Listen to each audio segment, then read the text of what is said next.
Die Suid-Afrikaanse Toyota Imperial Dakar span en veteraanjaer Janiel de Villiers is hartlik verwelkom by die OR Tambo internasionale lughawe. De Villiers het ook trots die trofee omhoog gehou wat hy en navigator Dirk von Zitzewitz verower het. De Villiers, wat aan sy 12de Dakar deelgeneem het, het 35 minute na die wenner Nasser Al-Attiyah geëindig. Hoewel de Villiers teleurgesteld is in die navigasiefout wat hulle moontlik die wedren gekos het, is die span steeds bitter trots op die tweede plek wat hulle behaal het. Ons het baie op trots te wees. Jy weet, die grootste positiewe ding is die feit dat ons ons kon challenge vir die voorste plek, jy weet, met Nasser en jy weet, dis 'n groot ding. Ons kon dit nie die laaste 3 jaar doen nie.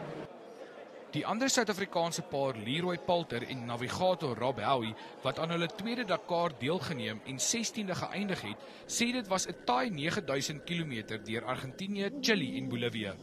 This year's rally, I think they made it pretty difficult in the beginning.